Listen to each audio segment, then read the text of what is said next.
CHAPTER XXVI. Of Brood of the Witch Queen, by Sax Rohmer. This recording is in the public domain. Recording by Don W. Jenkins. CHAPTER XXVI. The Ivory Hand.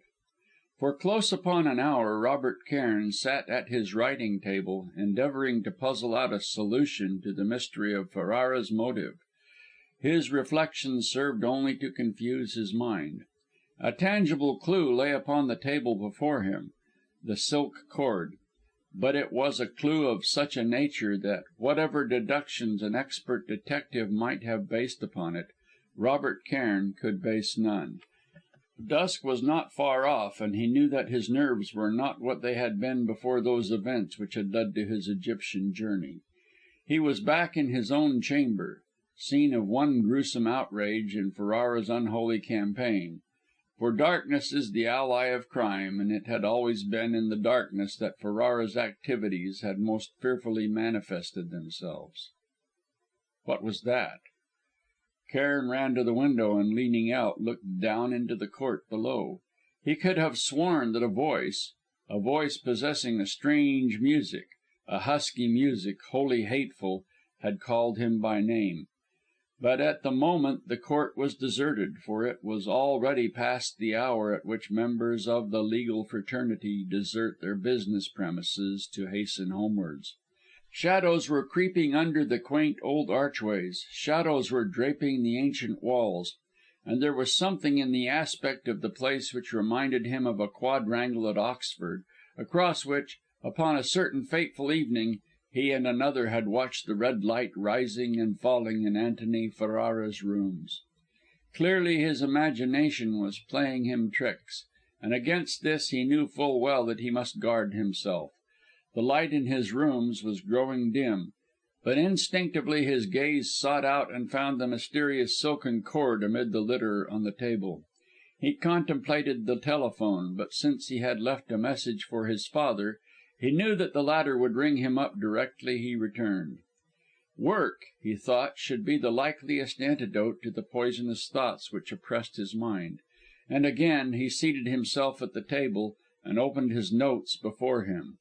The silken rope lay close to his left hand, but he did not touch it.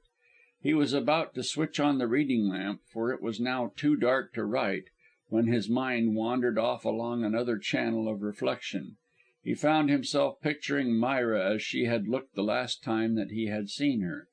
She was seated in Mr. Saunderson's garden, still pale from her dreadful illness, but beautiful, more beautiful in the eyes of Robert Cairn than any other woman in the world. The breeze was blowing her rebellious curls across her eyes bright with a happiness which he loved to see. Her cheeks were paler than they were wont to be, and the sweet lips had lost something of their firmness. She wore a short cloak and a wide brimmed hat, unfashionable but becoming. No one but Myra could successfully have worn that hat, he thought. Wrapped in such lover like memories, he forgot that he had sat down to write, forgot that he held a pen in his hand, and that this same hand had been outstretched to ignite the lamp.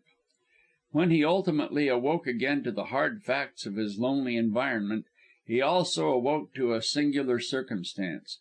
He made the acquaintance of a strange phenomenon.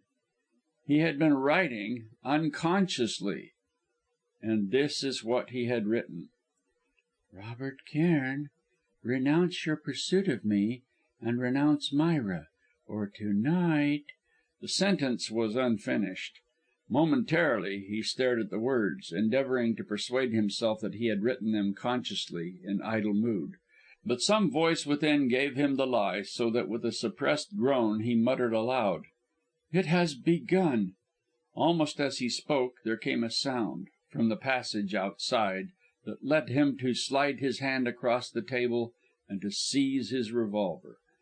The visible presence of the little weapon reassured him, and as a further sedative he resorted to tobacco, filled and lighted his pipe, and leant back in the chair, blowing smoke rings toward the closed door. He listened intently, and heard the sound again. It was a soft hiss, and now he thought he could detect another noise, as of some creature dragging its body along the floor. "A lizard!" he thought, and a memory of the basilisk eyes of Antony Ferrara came to him. Both the sounds seemed to come slowly nearer and nearer, the dragging thing being evidently responsible for the hissing, until Cairn decided that the creature must be immediately outside the door. Revolver in hand, he leaped across the room and threw the door open. The red carpet to right and left was innocent of reptiles. Perhaps the creaking of the revolving chair, as he had prepared to quit it, had frightened the thing. With the idea before him, he systematically searched all the rooms into which it might have gone. His search was unavailing. The mysterious reptile was not to be found. Returning again to the study, he seated himself behind the table facing the door, which he left ajar. 10 minutes passed in silence, only broken by the dim murmur of the distant traffic. He had almost persuaded himself that his imagination, quickened by the atmosphere of mystery and horror wherein he had recently moved, was responsible for the hiss, when a new sound came to confute his reasoning. The people occupying the chambers below were moving about, so that their footsteps were faintly audible, but above these dim footsteps a rustling, vague, indefinite, demonstrated itself. As in the case of the hiss, it proceeded from the passage. A light burnt inside the outer door, and this, as Cairn knew, must cast a shadow before anything or person approaching the room. Came the rustle of light draperies. The nervous suspense was almost unbearable. He waited. What was creeping slowly, cautiously towards the open door? Cairn toyed with the trigger of his revolver. "The arts of the West shall try conclusions with those of the East," he said. A shadow. Inch upon inch it grew, creeping across the door, until it covered all the threshold visible. Someone was about to appear. He raised the revolver. The shadow moved along. Cairn saw the tail of it creep past the door until no shadow was there. The shadow had come and gone, but there was no substance. "I am going mad!"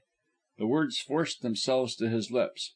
He rested his chin upon his hands and clenched his teeth grimly. Did the horrors of insanity stare him in the face? From that recent illness in London, when his nervous system had collapsed utterly, despite his stay in Egypt, he had never fully recovered. "A month will see you fit again," his father had said. But perhaps he had been wrong. Perchance the affection had been deeper than he had suspected, and now this endless carnival of supernatural happenings had strained the weakening cells, so that he was become as a man in a delirium. Where did reality end and fantasy begin? Was it all merely subjective? He had read of such aberrations, and now he sat wondering if he were the victim of a like affliction, and while he wondered he stared at the rope of silk. That was real. Logic came to his rescue. If he had seen and heard strange things, so too had Syme in Egypt, so had his father, both in Egypt and in London. Inexplicable things were happening around him, and all could not be mad. "I'm getting morbid again," he told himself. "The tricks of our damnable Ferrara are getting on my nerves. Just what he desires and intends." This latter reflection spurred him to new activity, and, pocketing the revolver, he switched off the light in the study and looked out of the window. Glancing across the court, he thought that he saw a man standing below, peering upward. With his hands resting upon the window ledge, Cairn looked long and steadily. There certainly was someone standing in the shadow of the tall plane tree, but whether man or woman he could not determine.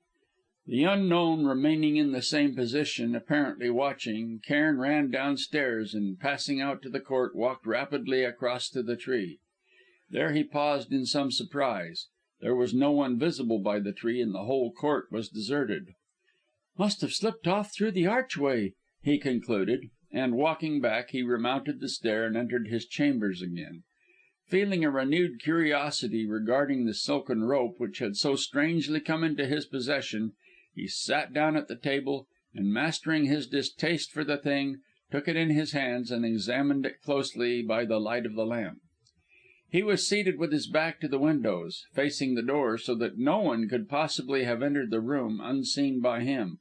It was as he bent down to scrutinise the curious plating, that he felt a sensation stealing over him, as though someone were standing very close to his chair.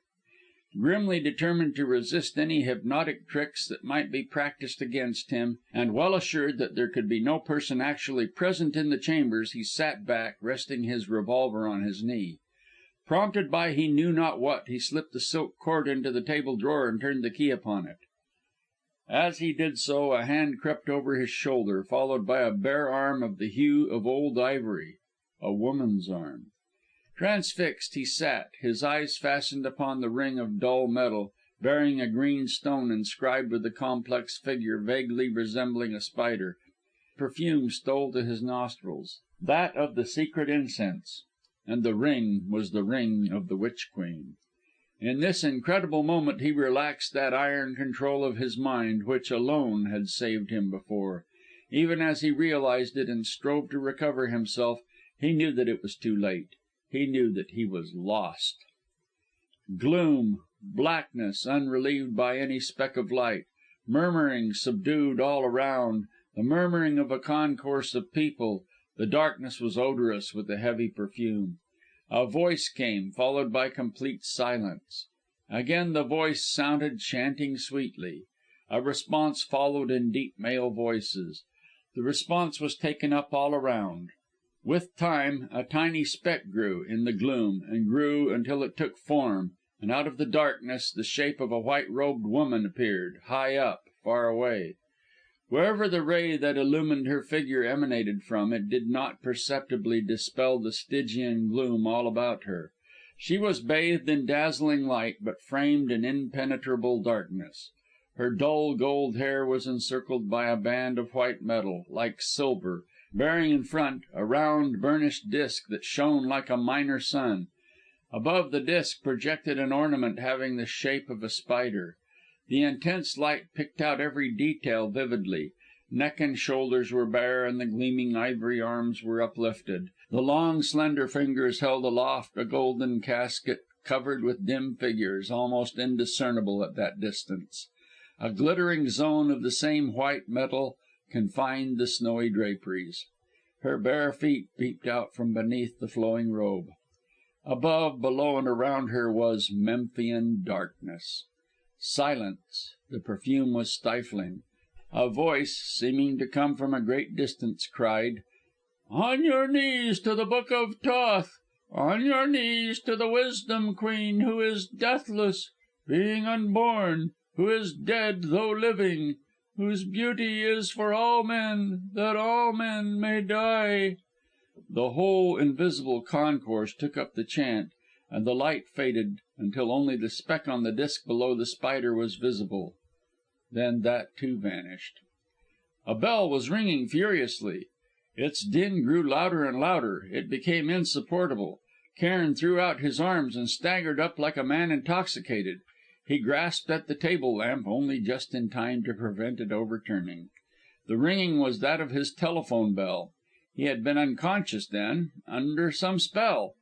He unhooked the receiver and heard his father's voice. "That you, Rob?" asked the doctor anxiously. "Yes, sir," replied Cairn eagerly, and he opened the drawer and slid his hand in for the silken cord. "There is something you have to tell me?" Cairn, without preamble, plunged excitedly into an account of his meeting with Dr. Ferrara. "The silk cord," he concluded, "I have in my hand at the present moment, and " "Hold on a moment," came Dr. Cairn's voice, rather grimly. Followed a short interval, then, "Hullo, Bob, listen to this from to night's paper. A curious discovery was made by an attendant in one of the rooms of the Indian section of the British Museum late this evening. A case had been opened in some way, and although it contained more valuable objects, the only item which the thief had abstracted was a Thug's strangling cord from Kundali, district of Nursingpur." "But I don't understand." "Ferrara meant you to find that cord, boy. Remember, he is unacquainted with your chambers, and he requires a focus for his damnable forces. He knows well that you will have the thing somewhere near to you. and probably he knows something of its awful history. You are in danger. Keep a fast hold upon yourself. I shall be with you in less than half an hour." CHAPTER XXVII. Rancho San Diego, California.